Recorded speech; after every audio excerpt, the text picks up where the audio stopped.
Welcome to Her Palette with Assumpta Dickens, a talk show brought to you by Omega & Co. in collaboration with Oroko Radio.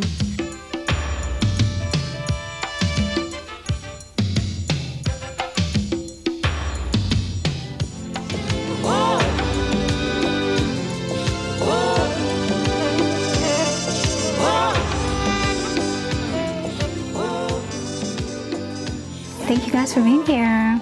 Okay, so Adora Mba is the founder and managing director of the Adat Contemporary Art Gallery, a commercial art space based in Accra, Ghana, committed to presenting emerging artists across Africa and its diaspora. As a Nigerian-Ghanaian raised in London, Accra, and Lagos, Adora spent her formative years cultivating a dialogue between her African roots and British education. Her extensive travel across the continent and internationally led her to develop a keen interest in contemporary art. At a time when African art scene was seldom exposed, she soon grew aware of the local creative industry's undiscovered yet considerable potential to resonate with a global audience. An art advisor, collector, and writer, Adora's experience working in Africa's creative industry has nurtured her expertise and discerning perspective on the continent's artistic scene and associated market. Welcome, Adora. Wow, what a bio. What a bio. What a bio. Like fully loaded. I really loved how it just ended with art advisor, collector, and writer. Yeah. You know, there's so much layers to a person. Yes, absolutely. You know? So yeah, Adora. Thank you for having me. Of course, thank you so much for being here. Great. Art and the love of creativity has always been there. I was lucky that I grew up in a family that nurtured that to some extent. I wanted to be an artist when I was a kid. I did all the art lessons, I did art A-level, got into art school, and then, African parents are like, oh, lawyer, banker, engineer kind of thing. But I feel that I've been lucky, yes, because I grew up in a home with art, sculpture work, photography, paintings. It wasn't new to me. And I think that was one of the first things I discovered when I started going to school in the West that was so strange, was that for me, being at home in Lagos, art was a part of our lives. And then you went to somewhere like London where art is part of their lives too, but there was no information or even understanding that, there was a proper kind of art thriving market and people enjoyed art and consumed art and collected art. What I've loved about my history and I guess my trajectory, it feels that everything I've done, worked in every industry I've worked in, even in my corporate years, very briefly, have led to here.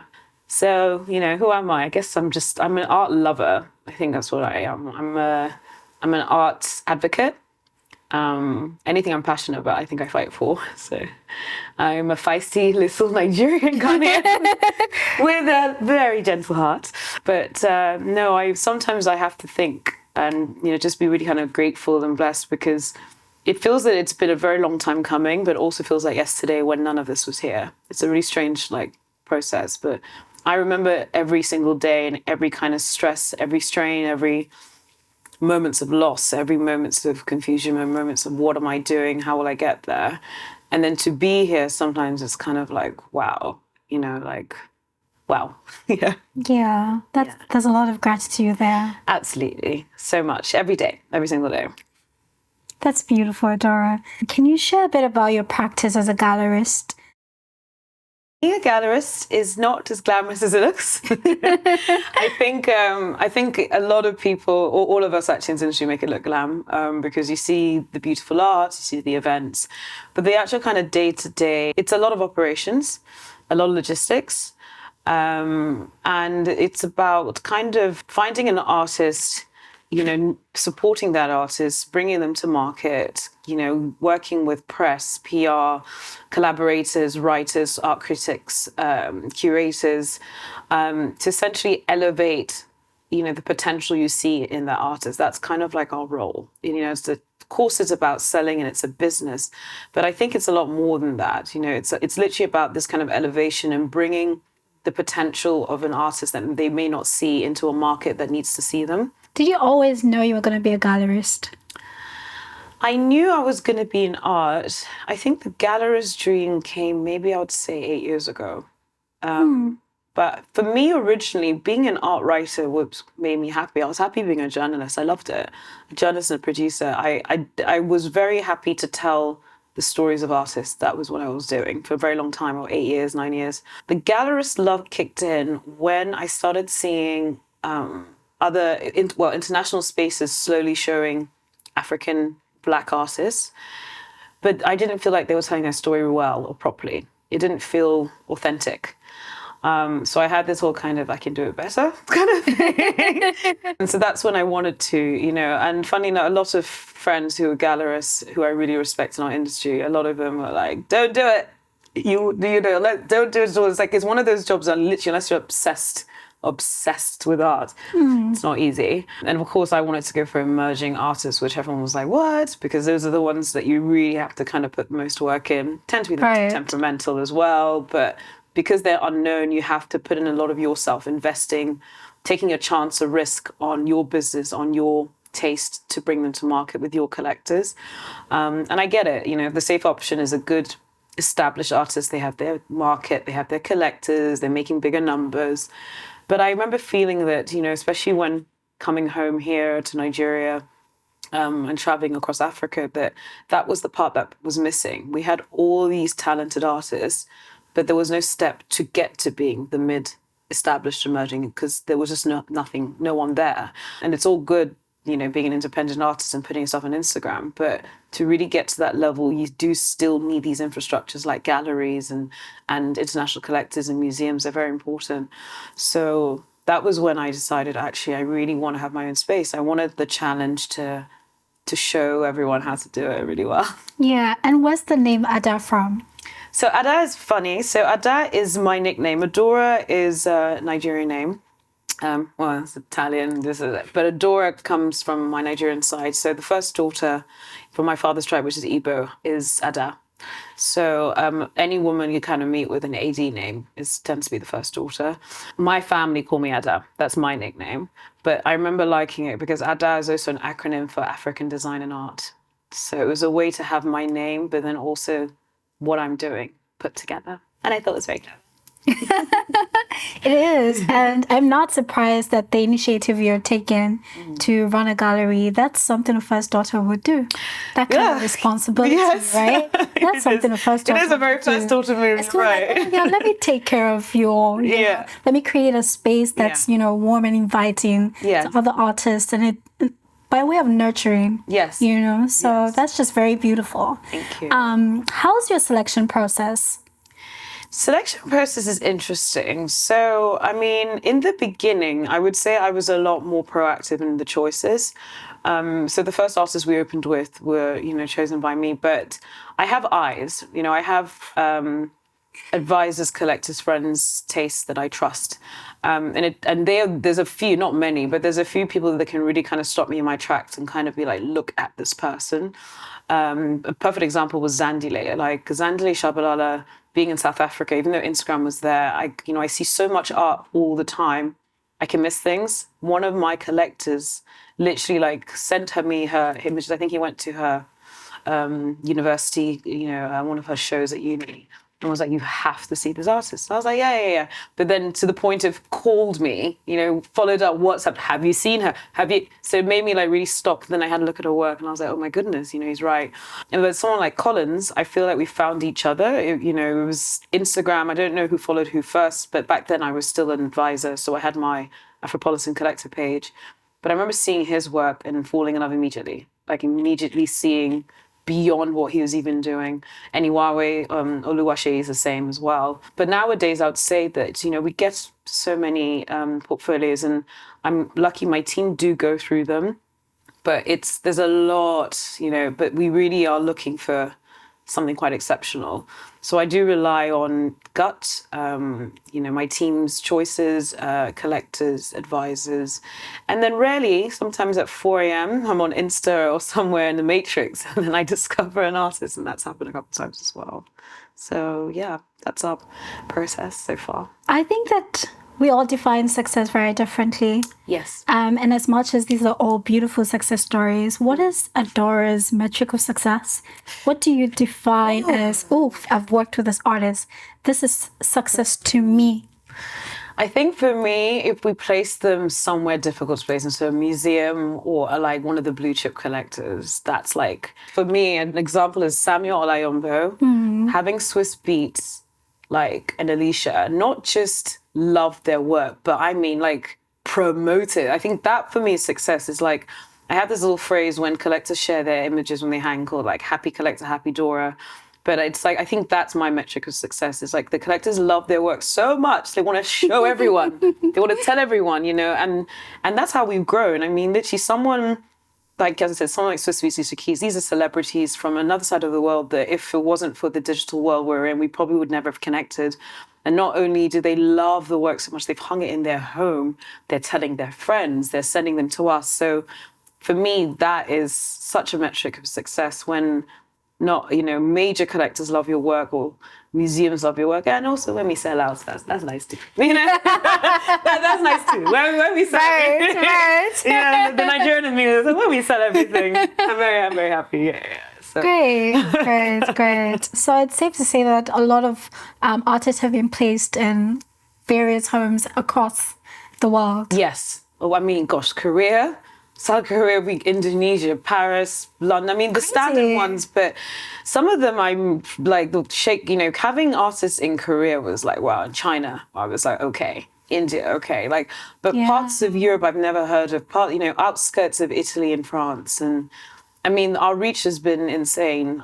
You know, and also probably all around Africa as well. But when you get, you know, a collector and then you see that they're located in a city or country you've never been to or heard of, Kazakhstan, you're like, how did you find us? Right. That's what I love. Right. And then one of our artists from here, Ghana, Nigeria, wherever it is, you know, Zimbabwe, whatever it is in that home. You know, and I love that a lot of our collectors hang our pieces. Even though I think, you know, they are investment artists, not many of our collectors store the work, you know, for that whole kind of waiting for them to appreciate. Our collectors actually have a love. I'm very careful with the collectors I, you know, allow to have our works because they are custodians of the works. Yeah. And so far, all of them actually want to hang, which I love so much. So, yeah. It's beautiful. Yeah. Speaking of reach, let's talk a bit about your recent LA show, The Sound of Our Souls. Yes. Adora, what were your intentions behind that show? Gosh, well, this was a major show. I think for me, being in America, and especially somewhere like LA is like a young art market. You know, the art market that's considered stable and old school, and you know, is New York, definitely. Miami and Los Angeles are now the newcomers.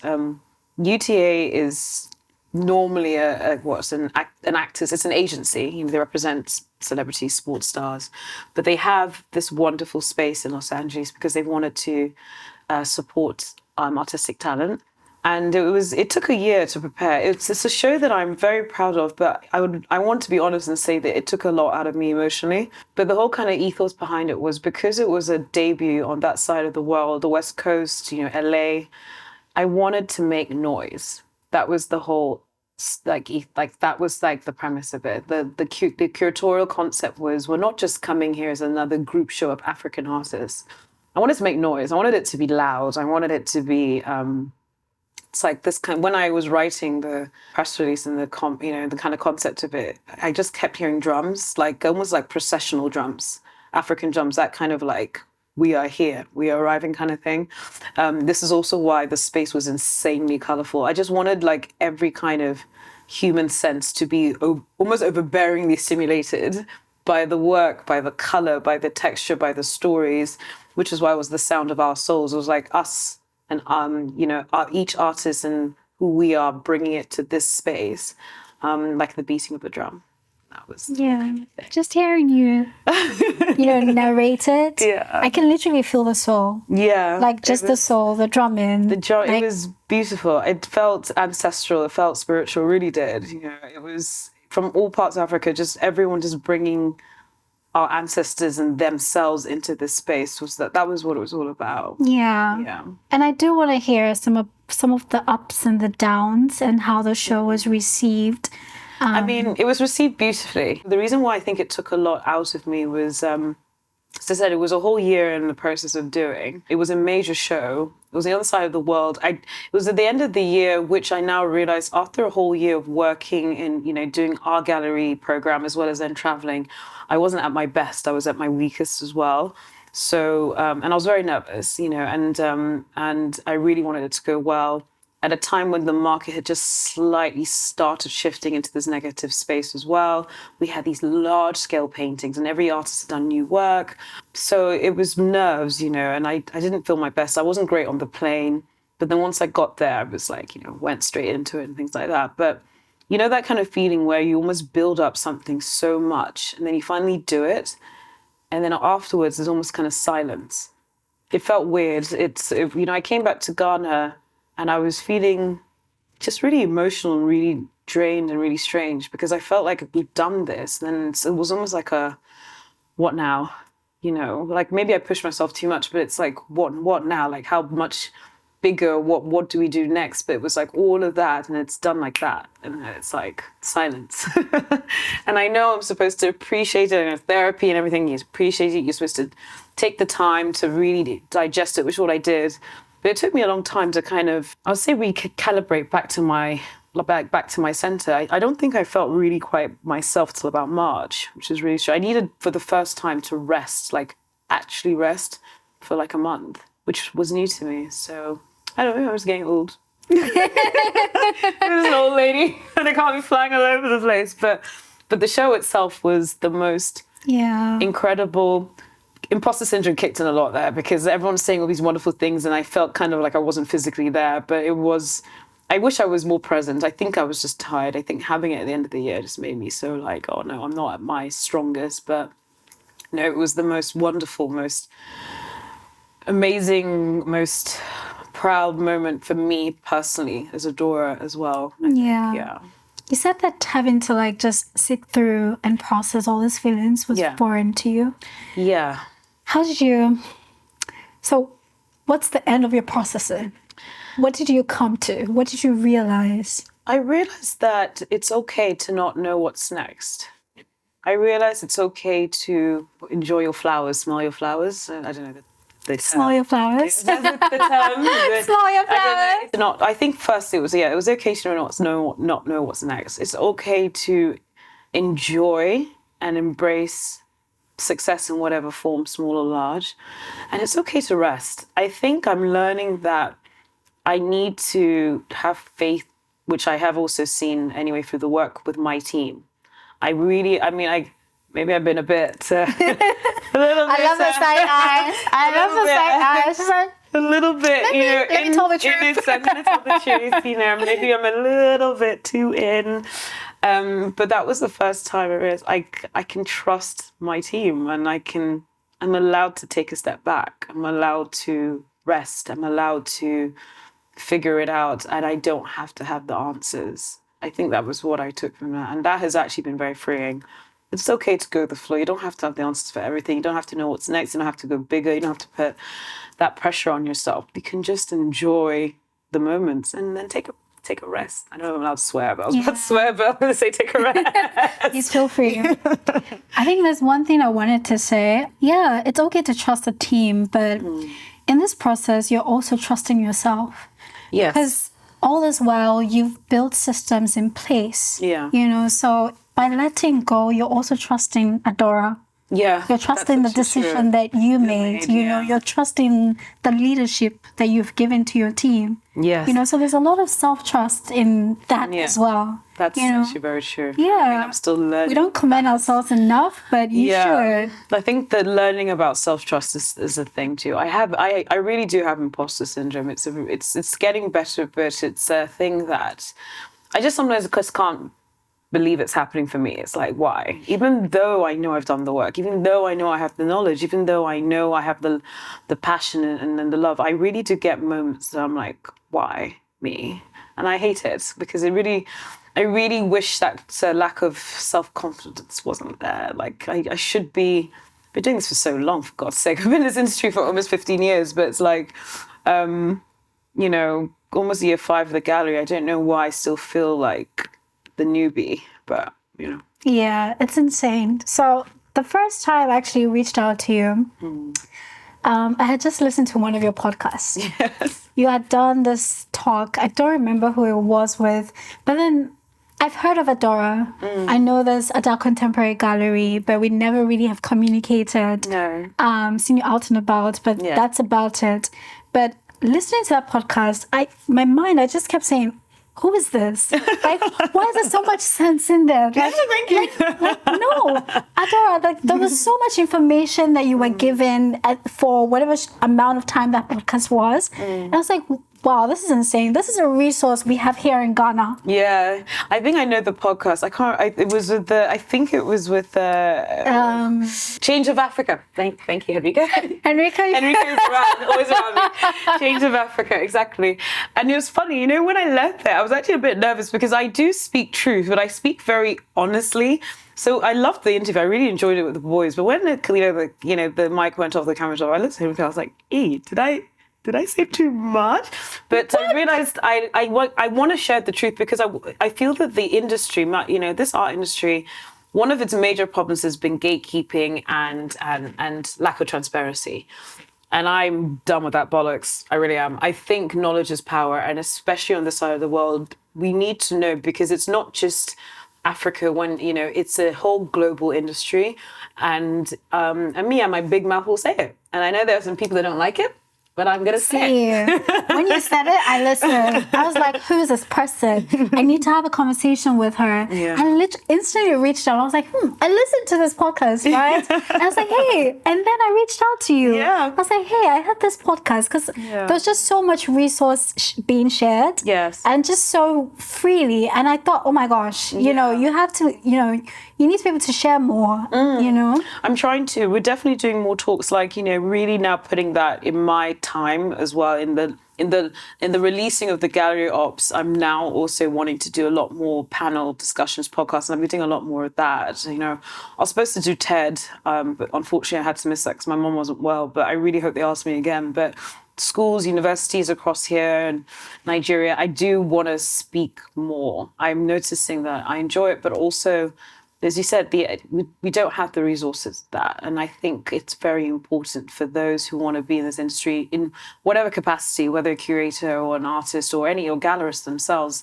they need to really kind of know what they're getting into, because I've only known this by experience. That's it, you know, by experience, you know, in the West and actually working in this industry for a long time.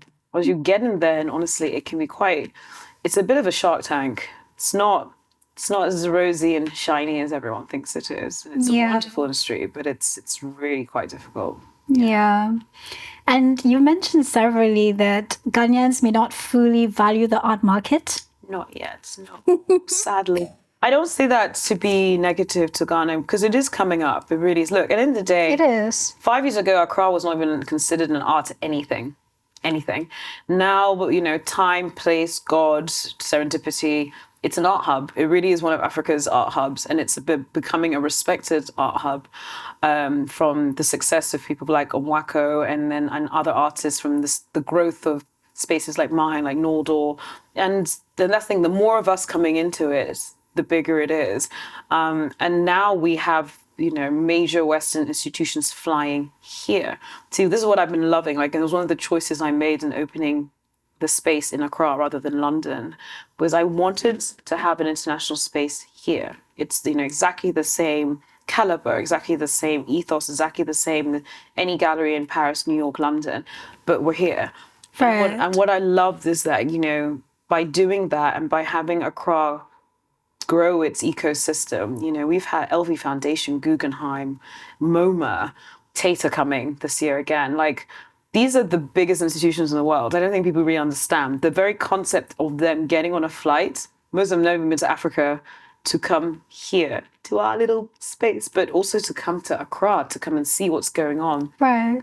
But our people, God bless them, still don't see how important economically, socially, politically the art is. And it makes me sad because I find Ghana is, you know, I'm going to say one of these things that might get me in trouble, but it's very frustrating for me that it takes the West to like us before we like ourselves.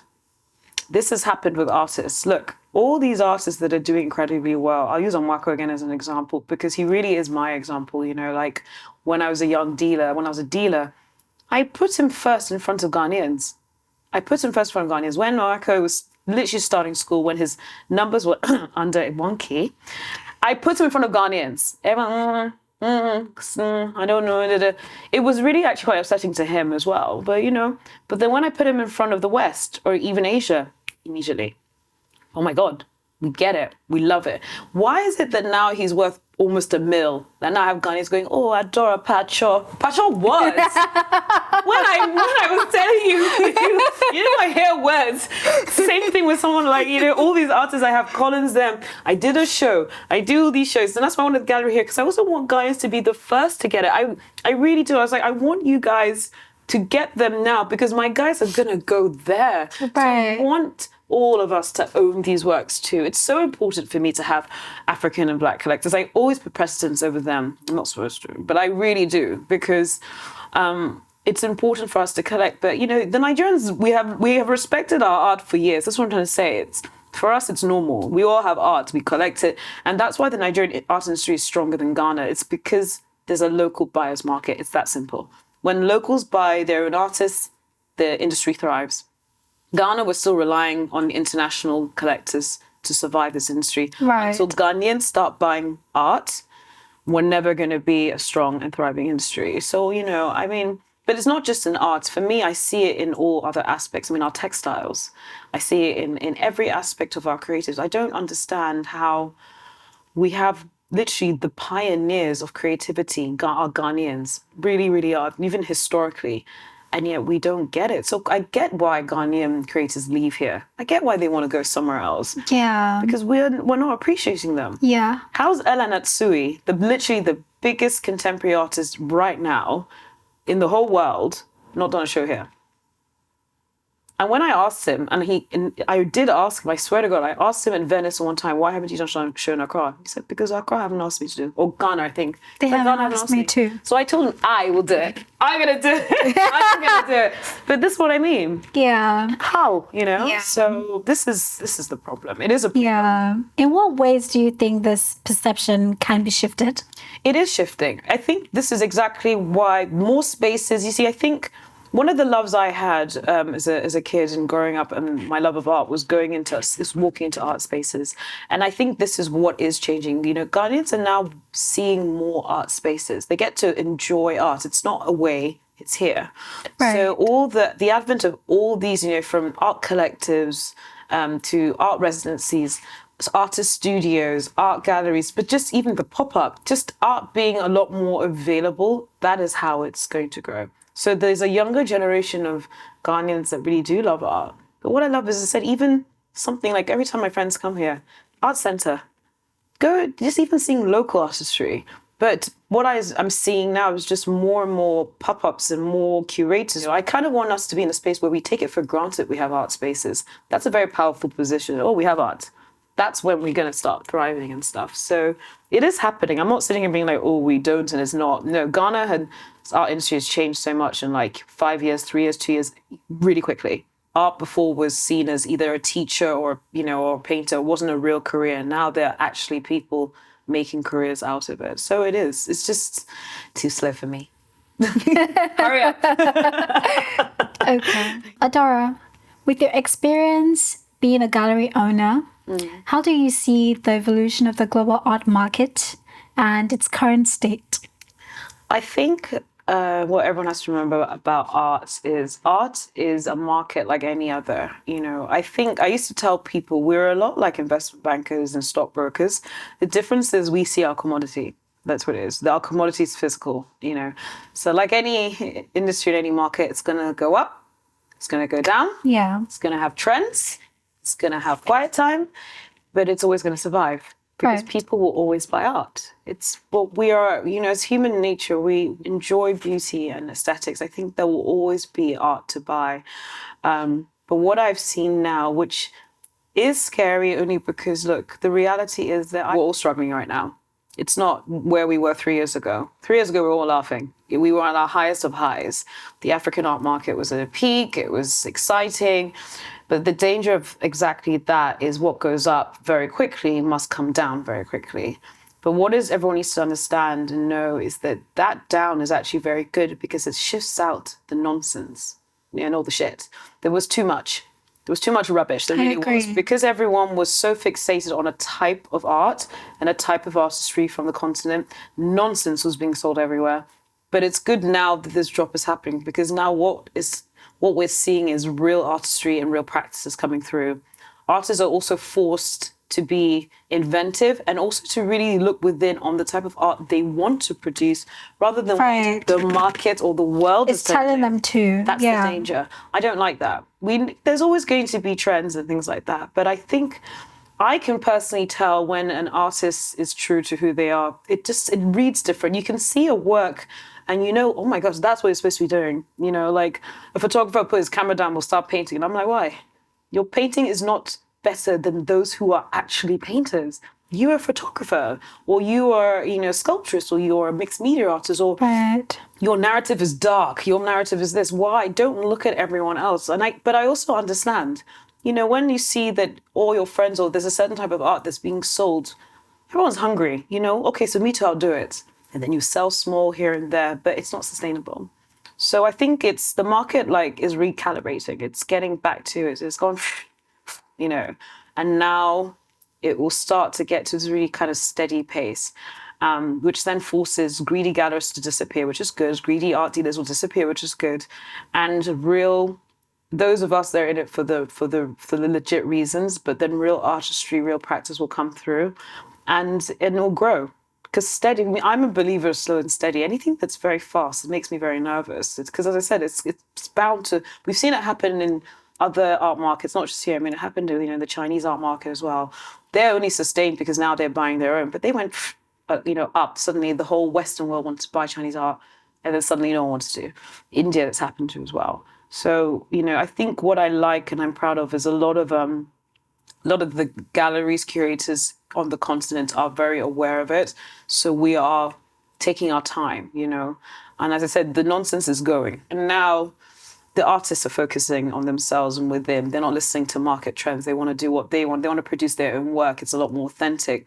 The gallerists that know that they're in it because they love what they're doing. So this is a hard time, but they want to stay trying to survive. The art fairs are still there. So, we will get through it. But you have to be prepared for the times when you don't sell a single piece of art. Yeah. Because that will happen, and it can be terrifying. But if you have your strategies in place, you're smart, and keep supporting your artists, you will survive. My art lover side has very significantly gone back, and the business side of me has kicked in. Because now it's no longer about what I love, it's about surviving the business.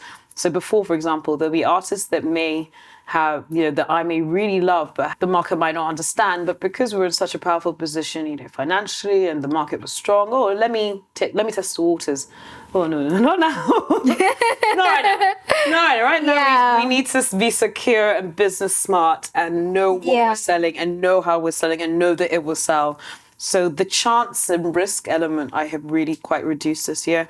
It's about being a gallerist, about being a businesswoman, just to keep us alive, because I want us to still be here so that we can then start taking risks again, I think it was mostly recently that African art became like this huge trend. Mm-hmm. So as much as the explanation just encompasses like the global art market, but how does this affect the African artist? It was fantastic because the whole world looked at us, finally, I would say. That was fantastic. Yeah. That was the good thing. Exposure, understanding, interest, collecting. The negative about it was exactly the word you used, trend. People not believing it is a sustainable industry. I will buy it, I'll sell it quickly. Let me make my money off it. Flipping was ridiculous. It was ridiculous. The amount of works that were flipped by African artists was actually absurd, because the truth of the matter is real collectors don't sell their work. They buy it and they keep it. And they keep it for years and years. And then they sell it. That's these baskets and Warhols, whatever. those who buy work and sell it immediately means they don't believe in the art. So I used to find it really strange when I see young African artists post their auction numbers that were flipped. I didn't understand it when a collector would have bought their work for like 5K or whatever, and it sold in auction for 50K less than a month later, and they're posting it proud. And I'm like, you don't see that money. Do you not understand that you're watching your demise and you're celebrating your demise? Because it means that this collector so didn't believe that you will sustain or grow to be $1 million artist or be in this industry long enough that they bought your work and sold it immediately. I don't know why artists just don't get that. It's not a good thing when your work is an auction and you've been painting for less than 5 years. It's a problem. It means that they don't believe in you, you know? You want your collectors to keep your work. My collectors have not put any work in auction. Because also they know better. But they're not like that. But so, I used to find that such a bizarre thing. Oh, let's celebrate. It's different when the artists have been around for a long time, like Julie Metto, for example. That was understandable, even though, again, does she get some of it or not? But because she has been an artist for like 20 years, to see her being recognized to that level, that everyone, there's a reason auction houses are important too. I'm not going to sit here and start saying they're negative spaces because they're not. We need everything. But I felt that, unfortunately, in the African art sense, that whole influx, it was problematic. I'm very close to the major auction houses in London, the directors. We're very close. I have told off a couple of them for having works that were too young. Before, auction houses never used to put, we call it wet works, they never used to put paintings under 5 years in auction. Never. But then with us, they started doing it. Right. And I get it too, they're a business too, but this is the problem. See, no one was thinking about the artist's career. I want to make money and I want to make money. Okay, well, you have the demand to do it. So but this work, literally, I once saw a work that was painted in like April 2022. And in May, it was in an auction house. And I went, come on, like, who is even, like, what is going on here? But everyone wants to make their money, right? So that was the negative side of it. That was the negative side because we had people that were like, wow, I never knew art from the continent was like this. It's incredible. Those are the good ones. They're still here. They're still buying.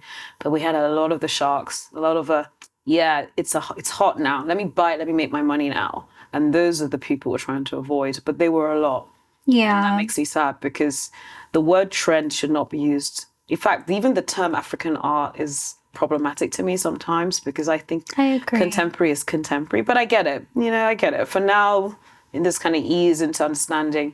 But I like calling them contemporary artists. I don't really like calling them African contemporary artists. They're just contemporary artists. Yeah, so still on the flip side of it, right? Do you still perceive that there are adequate opportunities, especially for emerging artists, particularly women artists, within this current market? Of course. Look, as I said, the market, what goes up goes down. But this is the time true artistry is shining. The female artists are doing very well right now. I think also everyone has to remember that collectors, like any collection, you want every part that's different. So in a really kind of basic term, they've got their male Black African figures, so you got their figures. Okay, then they got their abstract. Then they got but what is missing in the collection? Oh, they don't have any female or transgender or, whatever it is. But that's not collectors' work. It's a collection. That's literally, they want to have every piece, like guys that collect cars or watches. You want every type.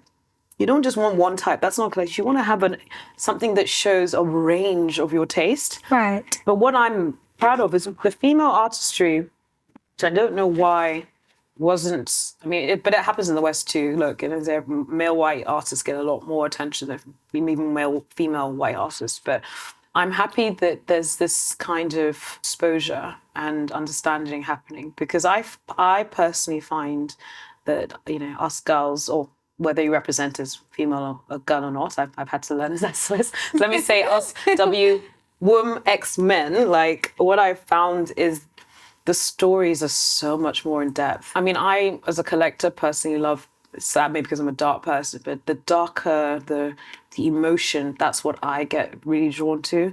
And those stories I really see, I see the vulnerability of their artistry. And I'm really glad that their voices are being heard more, I'm so glad that female artists like Shabalala Self and Zora Opoku and just just being seen on a major scale in institutions around the world because they've been working quietly, very quietly. As I said, Judy Messer, working quietly. I find the girls just solidly, quietly working. They didn't change. Consistently. Consistent. Oh, it's figurative work. Is that, no, this is how I do mine. No, please, thank you. I make my art this way. They just kept going and going and going. This is how I want to represent my art. This is what my story is. And now suddenly it's like, oh, we love that it's different. You are a mixed media artist. You're this, you're that. And that is what I find exciting. There's suddenly this kind of female goddess movement. It's like, oh, you finally are seeing that the chicks can do it too, you know. But the boys are lazy, sorry. But the boys are lazy. They copy each other too much. They do. They do. They just like to, is you doing it or me, so I'll do it. Girls aren't, I don't know why. I find with the female artists, they're a lot more, I could say stubborn, but also a lot more, you know, this is what I want to do. Strong-willed. That's the word. I love it. Yeah. They're not, just because my sister's doing that, no, I want to do this. Yeah. This is what I want to say, you know. So I love that. It gives more variety and it makes our industry a lot more expansive. It's so interesting. And no, I'm really excited by what I'm seeing because we've lost a lot of female artists along the way. It's a very normal thing for an artist to get married, have kids, and then not want to do it anymore. And it makes me sad, but I've seen a lot. You know, and I don't judge it. Motherhood is beautiful, and work in itself. But sometimes I wish, like, oh, you know, you can do both. I wish more artists knew that they could do both. But as I said, I understand it's not easy. Drawing from your experience in bridging the gap between contemporary African art and international audiences, what advice would you give to young emerging women artists looking to navigate and succeed in the global art market? I think not enough artists do enough reading and research. Everyone likes to feel their thing is new. Mostly probably isn't. That's not the problem. Your narrative is new. It's unique to yourself. But I find that a lot of our artists don't realize that it's very important to see go back to see where you are now. First, you can even elevate your technique and practice, but knowledge is really power in this whole thing. So I would say research and really perfect your narrative and your art skill. You know the kind of artist you are. You know, so if someone asks you, you don't have to be a good orator. I'm not saying you have to be a big speaker. Most artists aren't. But if someone asks you why you're painting this or creating this and what is the reason, you got to have an answer. Like, I feel that you need to be quite honest about the kind of artist you want to be. I would say have a great ecosystem, have a great support. No matter what position in the art industry, none of us do this alone. I have definitely not done this alone. I think it's a mistake to think you can do it alone. So whether it's other artists, whether it's mentorships with older artists, gallerists, curators, people who love your work, patrons, collectors, have an ecosystem, have people that can be honest with you about your work. Or, you know, am I going in the right direction? Another pair of eyes can be like, this is great, this isn't. Eyes that you trust, people's words that you trust who have your back.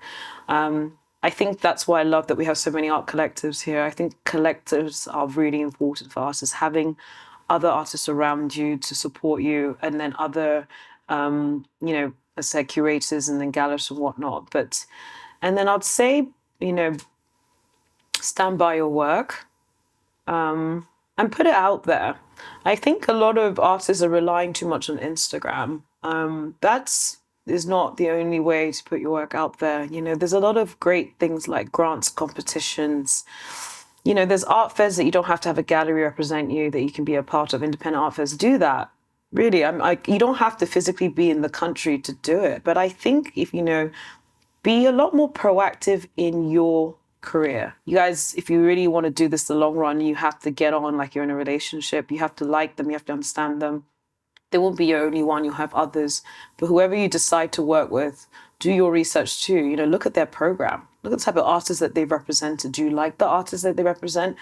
Have those artists have great careers? Is this one of those guys that just churns over, or are they dedicated to their artists?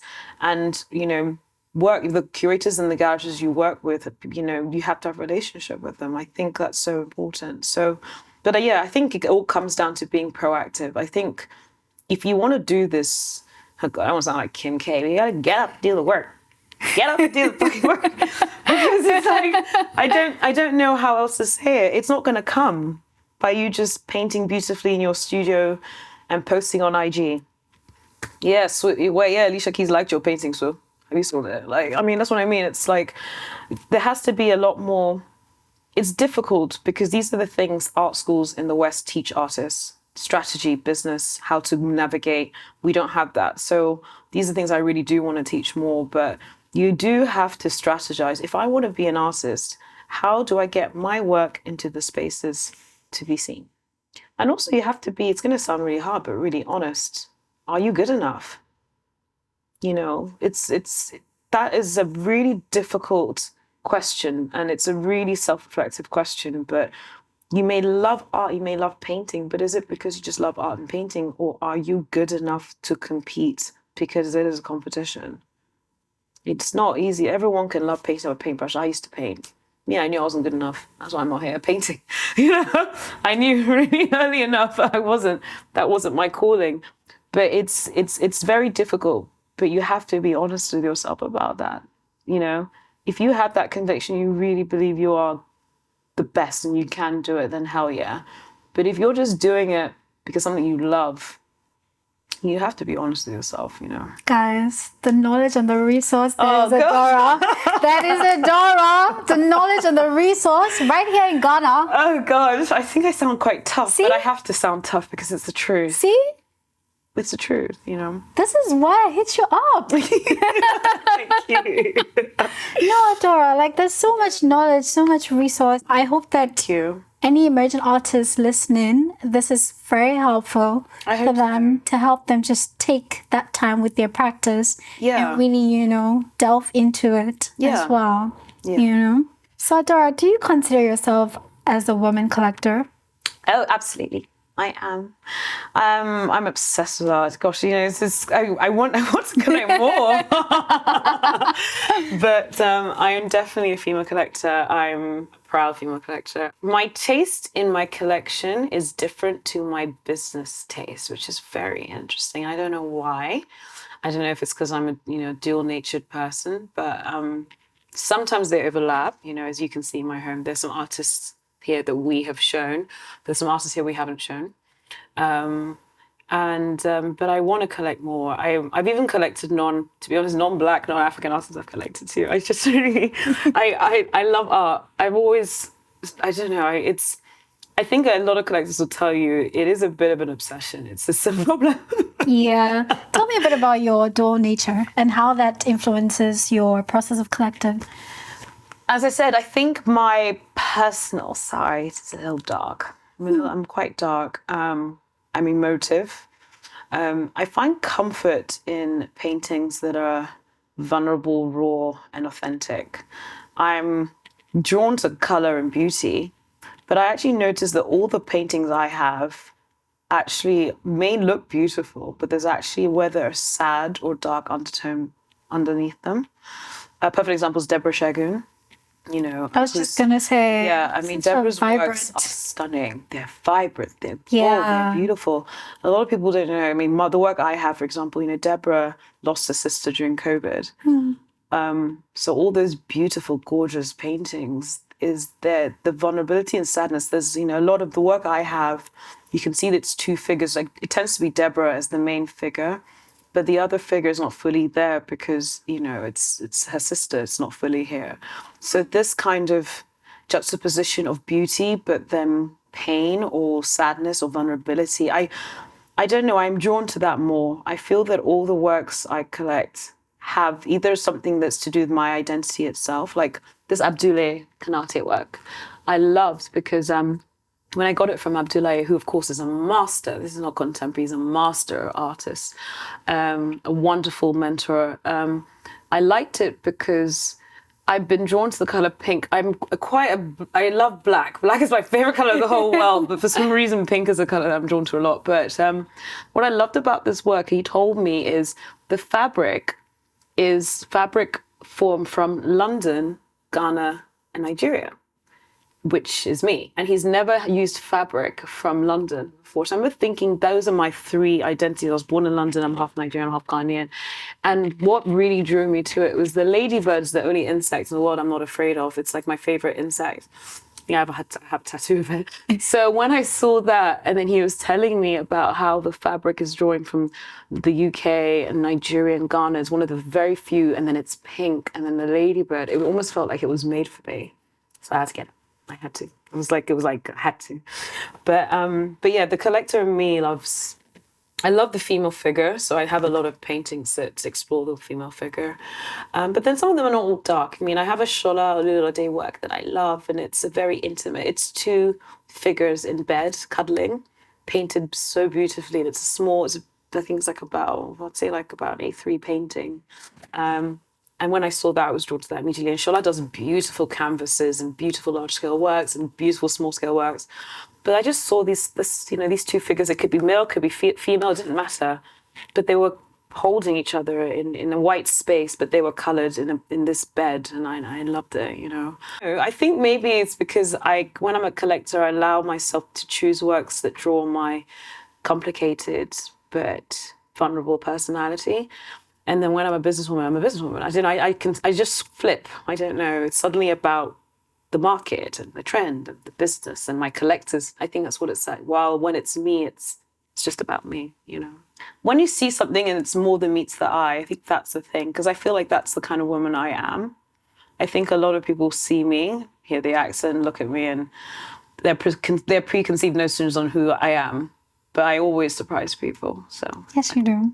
so I think that's the kind of art I like. Yeah. What would you define as the art of collecting?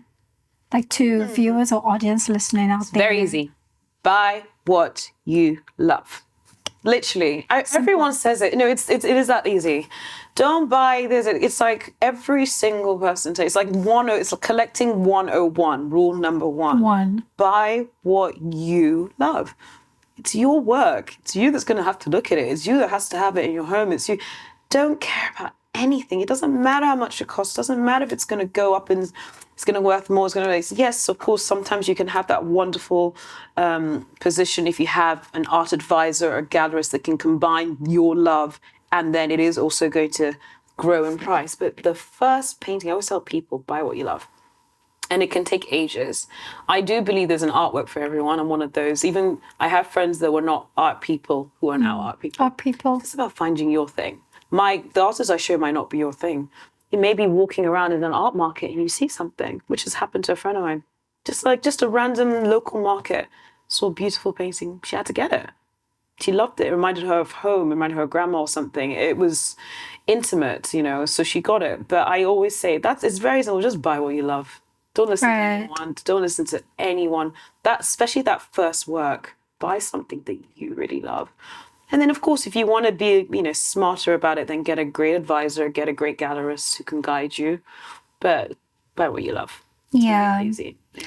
And how do you see the landscape of African women collectors evolving? I think more, the funny thing is, it is actually always the women that are collecting. It's even with the couples and the guys. What I love is, and I saw this even in Dubai, it made me laugh so much. It was fantastic. And like in everything, we really are, we have the power quietly. But couples, Oga will pay, but Madame chooses. That's the kind of vibe. But when I was in Dubai, I loved it. But what I found was so interesting was the first influx of collectors on the VIP opening were women. They were the ones looking at the works. They loved this one, they loved this one, they loved this one, blah, blah, blah. They all disappeared. And then Ogas came, okay, this one, please, paid, walked out. That one, this one. And I also now notice that with me and my collectors. Do you know how many emails I get when I get the male spouse being like, I love it. Let me just check with the wife. Let me just check with the missus. And I love it. I mean, from everywhere. It doesn't matter the country. Nigeria, even our Asian collectors, everyone checks with Madame before they buy. Everyone.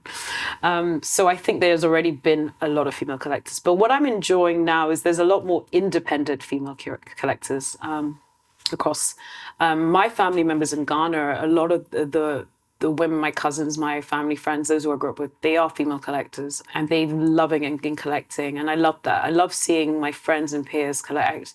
But there is a lot more women wanting to have almost like their own collection. And there's also couples realizing that they don't have the same taste. So sometimes you can't buy the same thing because, he might like this, you might like that. So I'm enjoying that then he will get this and then she will get that. But, so they're growing their own, but there is a lot more female collectors. There's loads in Nigeria, so many, Yeah. which is so cool. And Compared to Ghana, right? yeah, compared to Ghana, because there's definitely more. But I think that's just resource-wise. I think there's a lot. I think there's a lot more women in positions of power that can afford to. To be honest, I think Ghana, it will come. I said this love of our own, it will come, and then America. I love the hope, the faith. Of course, I've got to have It's on faith the because- way. But it is also because I've seen the change. I've been here. I've lived in Ghana for 8 years. I moved back 8 years ago. I've seen it. That's why I know it's coming. But I'm enjoying that a lot more women are having their own collection, even if they have a collection with their partners or spouses. They also are getting works for themselves. Whether it's for their dressing room or their private collection, and that's what I actually Their bathrooms. or their bathrooms. Yeah. But there's a lot less of. I find there's a lot less of the madam saying, let me ask the husband. They're like, I'm buying it. But hubby is always like, let me just check with the missus. So yeah, that's really cool. this has been amazing. Such wonderful insights. So as we wrap up, what are your hopes and vision for the future of the Ghana art scene and the role of Ada Gallery in all of it? My vision and hope for Ghana's art scenes that continues to grow and thrive. I want us to get to a place where we have an art district, like the way they do in other cities. We have an area that is an art district. I want us to have more museums, contemporary museums. I want us to have more historical museums. I want it to be normal. As I said, I want us to get to a place that we take for granted our thriving art scene. We have local buyers, we have art shows, we have a proper art fair. More institutions, more residencies, more curators, more artists. I want us to just grow, really. For Ada, it's a different answer, a difficult answer, because I think I used to have such a confident vision of what I wanted for Ada. I used to tell people I wanted to make an institute. I really do. Want a space that's not just a gallery. We've really enjoyed having, thanks to Mika, we have a wonderful program where we get schools in pretty much once a month. I love that. I love that we have school children and young artists, and we work very closely with Aluma Roots and charities as well. So I really always I know we will need a bigger space, that's for sure. I don't think I'll ever leave Bellagio, but maybe we'll become more like a showroom, because they've been so kind and I love it. And I really do enjoy that people walk in here and see art, but we will definitely need space because there's more I want to do. I don't want to just be a commercial gallery. I want to be a space for education. I want it to be a space like, having studios. I want it to be almost like a all-encompassing art little hub.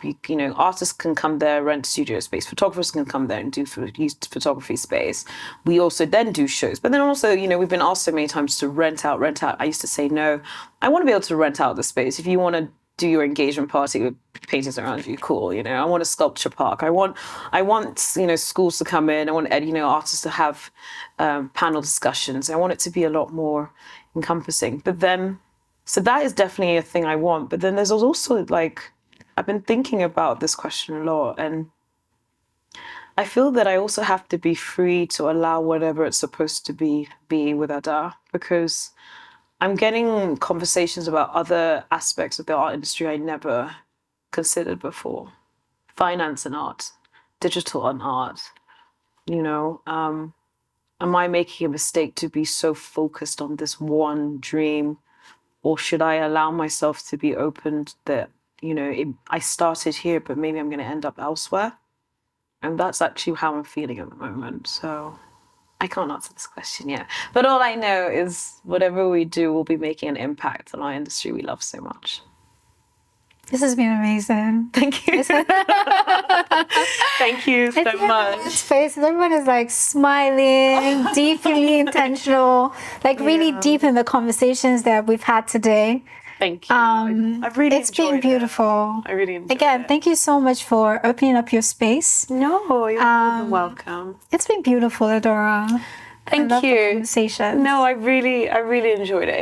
It's felt like it feels actually kind of catharsis. I feel like I feel really good about it. I'm glad. I feel like I didn't speak too much. I definitely didn't swear as much as normal. So. And I don't think I came for anybody this time. No. So. But Yeah. thank you so much for having me. Yeah. And I think that you fully embodied what you said about it's okay not to know what's next. Yeah. By the statement you just made, your ending statement. Yeah. That you know you can't really answer this right now because you don't know. But I don't know. But I know I'll still be here. It will still be art. I just don't know where.